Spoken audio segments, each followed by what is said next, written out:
because of the recentness of his decision to come forward. And I think that decision to come forward is based on not necessarily information, but a personal integrity. And the personal integrity involved in the individual that we are here, Mr. Paul Hellyer, former Minister of National Defence here in Canada, is one that I think will be a clock stopper here in Canada, simply because he's a man of great intellect, virtually unending energy. He is speaking all over and doing things that I just don't comprehend and hope that I can do when I'm close to his age of 82. I don't have necessarily a formal bio introduction for him, but I'm going to suffice it to say that Mr. Paul Hellyer is one of the most compelling people I have ever met in my life. He has a way of connecting with people. He has a way of speaking with and to people, not at people. And he is a man of great gentleness also. And I hope that this afternoon we are able to benefit from that gentleness, from that integrity, and that you will see in him a man that wants us to pay attention to what's going on. And here I'm speaking not only to you, the assembled as an audience, but to the media.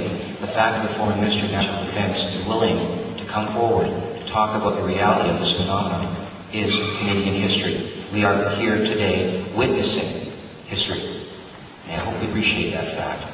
So without any further ado, and I do want to tell you that right after this talk, we are going to dedicate 10 minutes for questions and answers through our microphones in the back. Just 10 minutes for press only. Following today's proceedings, there will be a press conference in room 23 downstairs, and 4 o'clock to 5 are all media, and all the speakers, including Mr. Hellyer, will be there. Stephen G. Bassett, Richard Dolan, and Stanley Friedman will be there, as well as myself and Michael. So without any further ado, would you please join me in welcoming Mr. Paul Hellyer.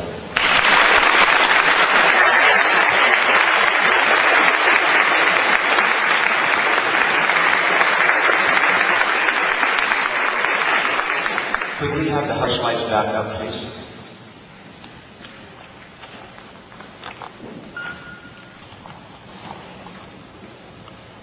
Thank you, Victor, for that very warm and generous introduction. If my late mother were here, she'd believe it. Victor, you took my water. Find another glass.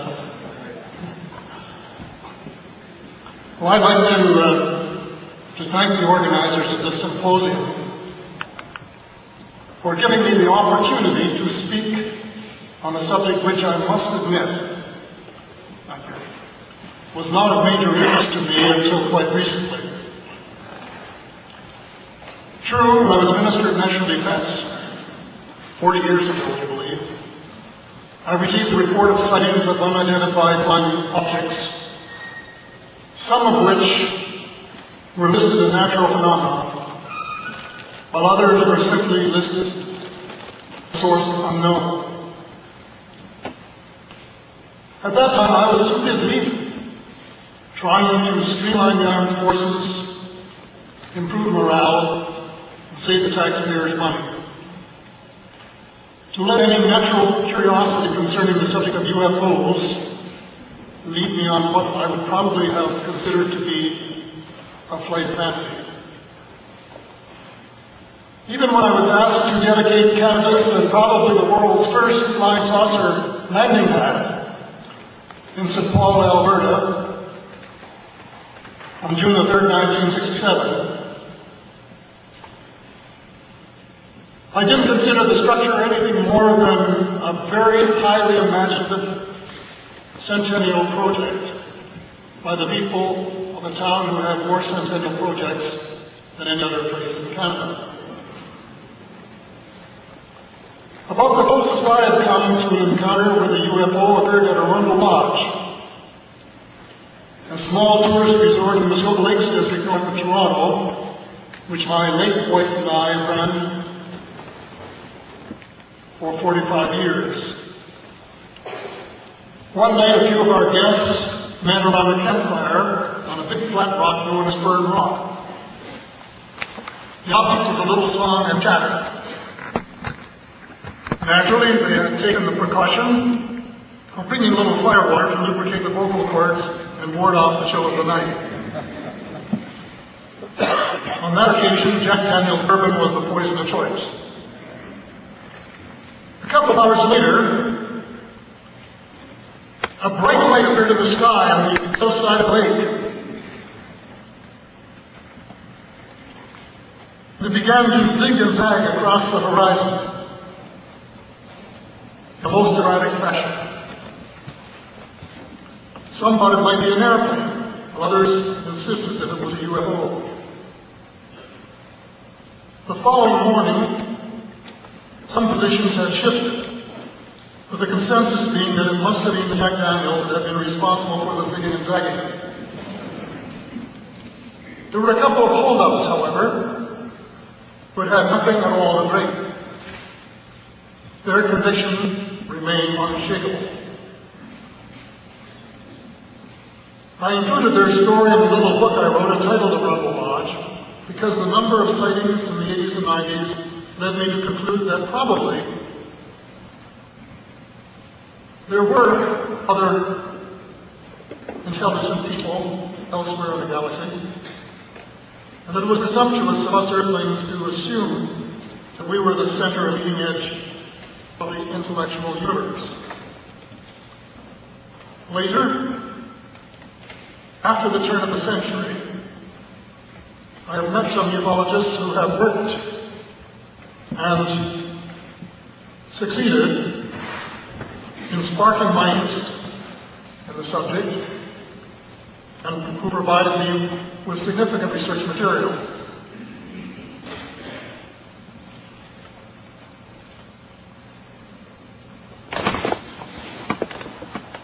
Among other things, I was asked to watch a 2-hour television special put together by the late Peter Jennings for ABC News. I hope that most of you saw it.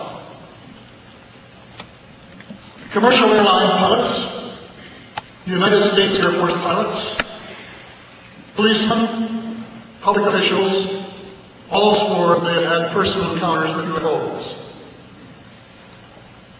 Some witnesses alleged that they had been abducted. Why would they say what they said if they didn't believe what they were saying? I concluded that anyone with an open mind would have had to be convinced by what they saw and heard. What I didn't know until last week when I was doing a little double-checking was that before he died, Peter Jennings told Larry King Live on CNN that he was convinced that UFOs were real. It may have been that program that encouraged me to read a book that had been on my shelf for a couple of years. It is titled The Day After Roswell and was written by Colonel Philip J. Corso, a U.S. Army intelligence officer who had been a member of President Eisenhower's National Security Council and later head of the Foreign Technology Desk at the U.S. Army's Research and Development Department. It was one of the most fascinating books I have ever read. It is the unimpeachable source of what I am going to say to you today. The longtime intelligence officer confirmed beyond any shadow of doubt the long-circulated rumor that on or about July the 4th, 1947, a UFO crashed not far from Roswell, New Mexico. And although the colonel was not actually present at the crash site, he subsequently saw one of the bodies recovered from the wreckage while it was en route for autopsy. Even more significant, 10 years later, he was put in charge of a lot of scrap collected at the crash site and stored by the Army for a decade until he, Corso, under instructions from his friend and boss, Lieutenant, I use the American pronunciation, Lieutenant General Arthur Trudeau, was given the task of doing something with it. His assignment was to feed that alien technology, which was decades in advance of our own, into the U.S. industrial system for the benefit of the U.S. military. The secrecy involved in all matters pertaining to the Roswell incident was unparalleled. Why aren't they revealing it and working on saving the planet now? Well, the answer, I think you probably know, is because there are a lot of people with trillions of dollars invested in oil fields that don't really want this information out for quite a long while until the oil fields are depleted and they've got their money out 3 or 4 times over. Now that's maybe speculation, but you don't have to be a wizard to know what would happen if the information came out and we had to adapt. We could adapt, but it would cause a very great disruption. And a lot of people would lose a lot of money. And I know a lot of people that don't like losing a lot of money, especially if they've got a lot of power and can avoid it. So this is, I think, the second major issue. Well, and the third one, which I think is equally important, is that as Minister of National Defense, I sort of understand to a certain extent the military mind. Most of them wonderful people, and I say that without any reservation. And Canadian soldiers, sailors, and airmen are as good as there are in the world, and we can be very proud of them. And they do a fantastic job, even though we don't support them properly with the personnel and the equipment that they deserve. But there are some people in this clique which involves some military people, but not all. Because as Dr. Hellyer will tell you later, and I hope you'll ask him this question, he has talked to senior people in the United States military that haven't a clue what's going on. Even though you would say, "You're kidding."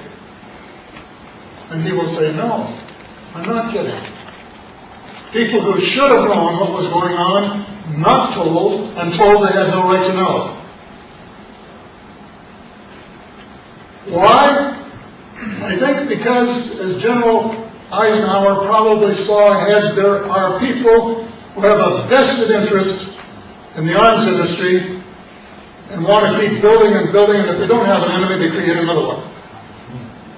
So first you have the Cold War, and then you have a phony war against terrorism, and then when that runs out, you're going to be faced with this extraterrestrial threat, and we, the people of the world, are going to have to get together and squander all of our money to build defenses to try and protect ourselves against the ETs. Even though they've probably been here for 2,000 years and haven't done us any great harm in all that time. Well, this is tremendously important. And, you know, in Colonel Corso's book, he talks about Star Wars years ago. What was the purpose? Primarily to prepare a defense against the ETs. And what is a lot of the reverse engineering and new engineering of some of these sophisticated weapon systems being about? To prepare weapons to shoot them down. And if we start shooting them down, when they're probably still decades or centuries ahead of us in technology, that they're going to like it. And if they don't like it, what are they going to do about it? And I don't want to know the answer to that question. Because I don't want us to take them on for size. I want, as a lot of members of the Exopolitics Institute want, is to try and make contact and say, what can we learn from you that will help us save our planet, save our civilization, reduce some of the disparity between the wealthiest people of the world and the poorest, and give us a more abundant life for everyone here? Because that is possible.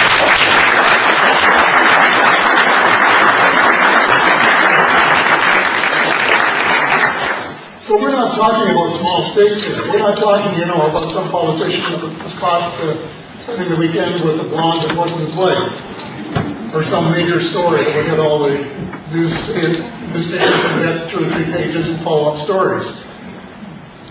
Some people think those are the important stories. I haven't been involved in one so far. Trying to escape. And they're maybe interesting, you know, a little titillation, that kind of thing. But in the long run, they don't matter who. But who's running the world matters. Whether we save the world or not matters. And whether we get into an intergalactic war matters, because all of us are inevitably going to be affected directly or indirectly in some way that we would really not want to see. So that's basically the reason I'm here. Dr. Greer is the expert. I'll leave the technical questions to him because I've never talked to anyone who's known as much about all of these things as he does. He blew my mind for 2.5 hours today. And I know that he won't talk about all the things because he won't have time. But I think he will answer your questions about anything you want to know about the U.S. military, who knows, what they know, why the right people don't know, and why we're not getting the information that we deserve to have. So I just hope you'll give him a very warm reception, and I just say thank God for Dr. Greer and people like him, but especially Dr. Greer for his disclosure project.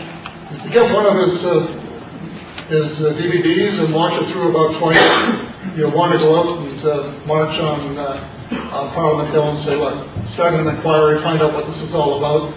Lots of witnesses that he could bring up that would talk openly about the problems, and get it all out in the open before it's too late, because that's what we really want, that's what it's all about. Thank you.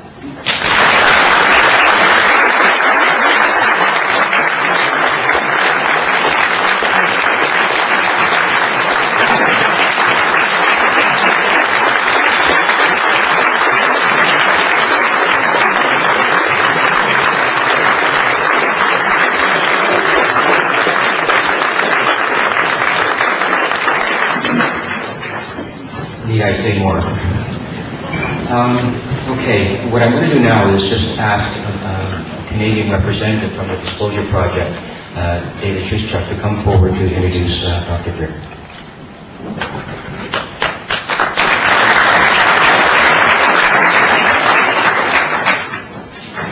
Thanks, Victor. My name is David Schuschuk, and I've been involved with the Disclosure Project in a pretty small way in Toronto for the last 4 years.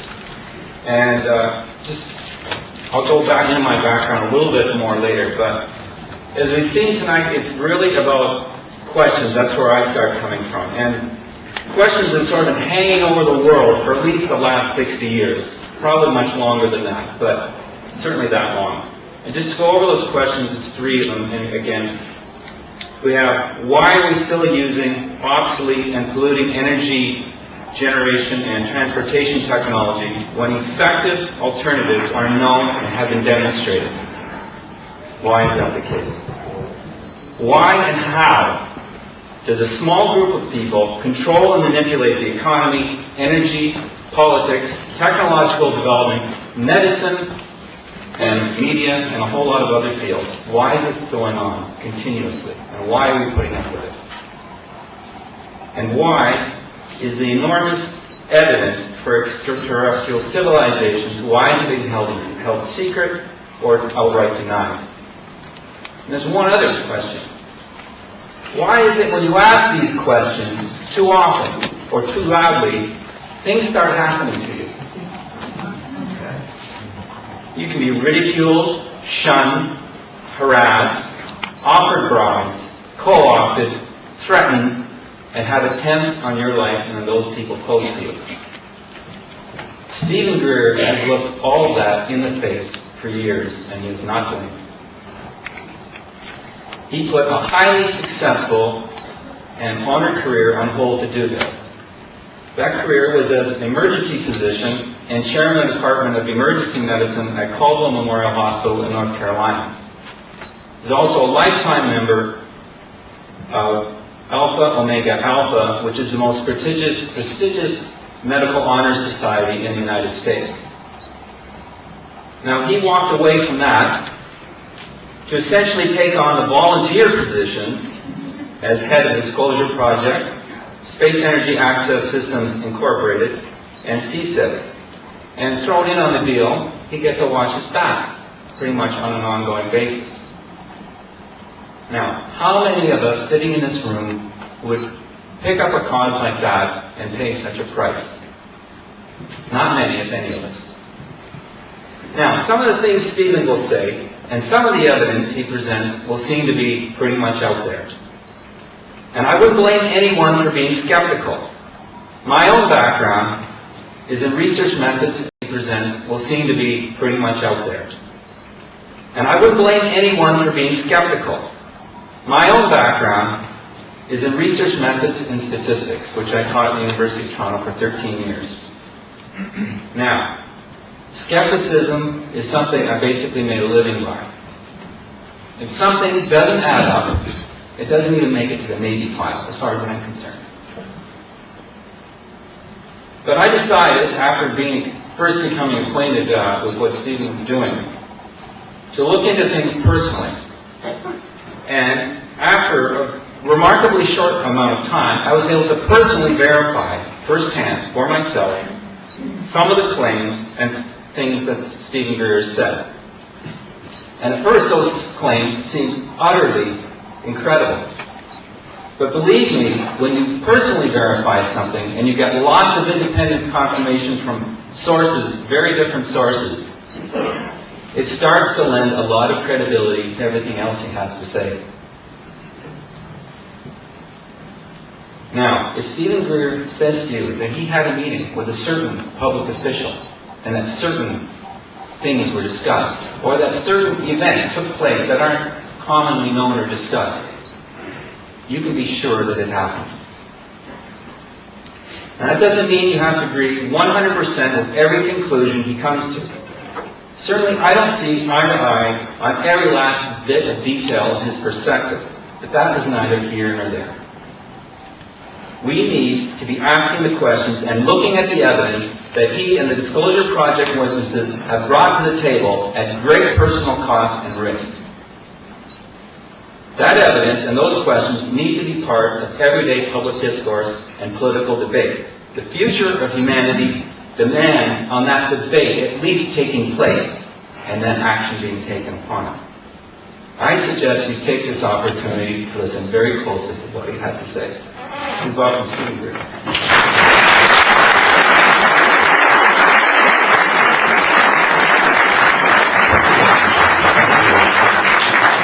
And thank you, Mr. Hellyer and Victor. It's an honor to be here, to be back in Toronto, and to address you and members of the media. This is the 5th year anniversary of the National Press Club, where the first of these top-secret witnesses stepped forward with the whole world watching. They were allowed to watch briefly before the intelligence people pulled it off the airwaves. I will give you an idea of how well wrapped this whole thing is. The National Press Club, 5 years ago today, with 22 of these military and intelligence witnesses in front of the world's cameras, and it being live webcasts on the internet. It was the most watched internet broadcast at that time in the history of the internet. The broadcasting entity is the entity that hosts CNN and the Department of Defense at the National Press Club. They said there were so many people trying to see it, it crashed their bandwidth. They used up all their bandwidth. But then, the first hour of it was externally electronically jammed, probably from the National Security Agency of the United States. It took 1 hour after the beginning of it for it then to get loaded on so you, the people, could see it. They don't want you to know the truth. And I'm going to share with you the truth that we know. I began this effort in 1990, actually. We have now nearly 500 of these military and intelligence and corporate witnesses. Some of these witnesses are from corporations such as Lockheed, Northrop, SAIC, Science Applications International Corporation, E-Systems, Raytheon, and others. These corporations are sitting on the definitive solution to a good many of the world's most pressing problems, up to and including the need to replace the fossil fuel, meaning oil, gas, coal, nuclear power systems, with sustainable energy and propulsion systems, which a kleptocracy have robbed from you and from us for the last 50 years. It's time that we say no to that, and it's time for the disclosure of the truth.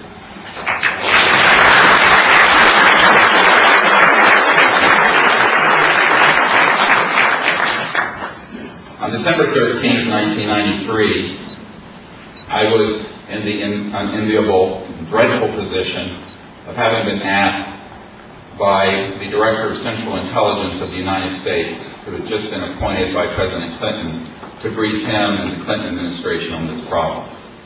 My uncle was the senior project engineer who designed the lunar module that landed on the moon. And I'm just a country doctor from North Carolina, actually. But I had an interest in this since childhood, and I began to study this very intensely beginning again in 1990. By 1993, we had identified several dozen of these military witnesses. We had identified nearly 4,000 cases where these objects had landed on terra firma and left physical evidence. We had identified over 3,000 military and civilian professional airline pilots who had encountered them with radar confirmation in many of those cases. We had several thousand pages of official, not hoax, officially released government documents that we had acquired from the United States, Canada, one of the most important documents is from Canada from 1951, and from the KGB files, which were translated for us. The memo I got from the point of contact to the Director of Central Intelligence said, Dr. Greer, the President and the CIA Director have made directed inquiries into this matter and have been denied access. This I thought to be a bold-faced lie, frankly. I said, this must be a prevarication. But I said, I'll come and brief him anyway, because I'm on no secret project, and I'll just share what I know. So under the cover of a dinner party in Washington, outside Washington, Arlington, I was invited with my wife and the CIA Director and his wife, who was the Chief Operating Officer of the National Academy of Sciences, and my host and his wife. By the way, how you like this? The day that we went, I learned that the hostess had no idea who was coming for dinner. Imagine being the hostess with the mostess and being told, honey, Dr. Greer, who's an expert on extraterrestrial intelligence, and the Director of Central Intelligence is coming for dinner tonight. He wouldn't tell her until an hour or so before we arrived.